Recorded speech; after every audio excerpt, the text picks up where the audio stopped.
So let's get started implementing the thread section component. We are going to do the API call that is going to get us the data that will populate this part of the screen. So let's head over to our program. This is the thread section component. Let's have a look at the HTML. It simply says thread section works for the moment. Going back to the component, what we're going to do here is, for the moment, in the initialization of the component itself, using the lifecycle hook ng on init, we are going to do a REST API call to the backend to fetch the data that is necessary to fill in this section. So the data will be the participant with user ID 1, so participant ID 1 called Alice, and the data coming back will be the list of threads to which Alice is subscribed to. This thread section component highlighted here is what we sometimes call a smart component, because it's aware of a backend service that we'll use to retrieve the data from the backend. It's not a purely presentation component. Sometimes this is also called the container component. So let's switch over to our program and see what the thread section component will look like. What we will need to do is we are going to inject here in the constructor a service that the thread section component is going to use to call the backend. For that, let's head over to the terminal and let's generate a service. Before generating a service, we are going to create here a directory called services at the level of our app folder. Now we are going to generate a service. We are going to call it the threads service. It will be a backend REST stateless service. We are going to do ng generate service, and inside the services folder we are going to add a service called threads service. So if we hit enter, the Angular CLI is going to generate a threads service file here inside this folder. Let's have a look at it. So as you can see, it's simply an Angular 2 injectable. Now notice that there is a warning here. The service is generated but it's not provided. So we are going to add this service here in our application module. We're going to add it here to the providers list. Otherwise the service will not be available for dependency injection. So we have now just imported it with Alt Enter, and we can now inject it here in the thread section.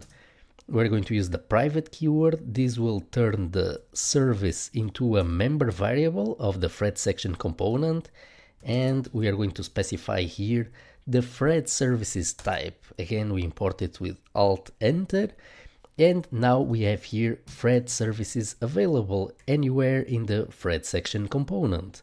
If we do this.thread service, we are going to see that we have here the service available for use. Now let's implement the API call that is going to fetch the data from our backend. Remember, once we get the data, we are going to want to pass it inside the store. So we will also be writing our first store action. So let's continue. First, let's retrieve the data with an HTTP call from the backend. Let's do a call to thread service, and we are going to create a method called load user threads. So this method will load all the threads associated to a given user. Let's implement the method here in threads service. So the signature of this method will take no arguments, and it will return as usual from the HTTP service layer of our application. We are going to return an observable. And that observable, let's first import observable from RxJS. This observable will be an observable of a composed type. So this composed type that will come over the wire in response to the GET call will contain all the database threads. So we will be using this thread class, and it will be the threads associated to the current user. Next, we are going to retrieve also the messages for those same threads. So this will basically be a slice of the database. We will also return the data that we need for the participants of those threads. Namely, we are going to return their name so that we can display it on the screen. In order to send this over the wire here to this load user threads method, we are going to define here at the level of the shared folder, we are going to define a type that will contain the data transferred in this call. In this case, we would like to make a distinction between types that are actually part of the model from types that are simply created to aggregate multiple different types of data for network transfer purposes. So we are going to create here a folder called TO for transfer objects, and we are going to define here a new file. We are going to call it all user data, and inside we are going to define an interface. We are going to call it simply all user data, and we are going to define three properties of this interface. First property is the list of participants.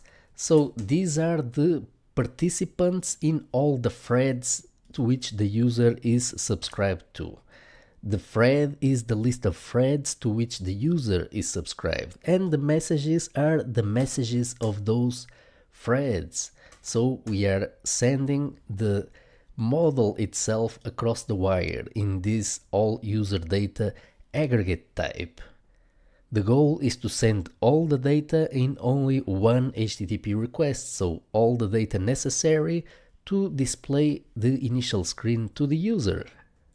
We are now going to use the all user data type to define here the return type of load user threads.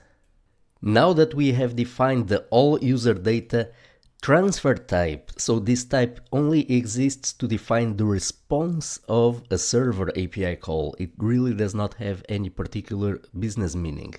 Now that we have this type defined, let's inject here in the constructor the Angular 2 HTTP module, and let's use it to implement our service.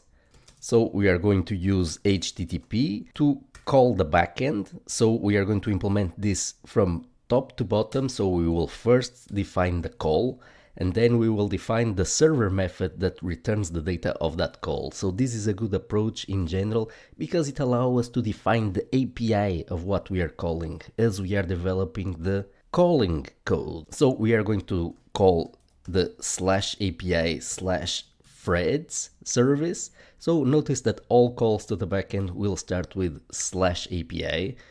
It's a good idea to prefix all your HTTP calls with some sort of prefix like /API. We will see why in a moment.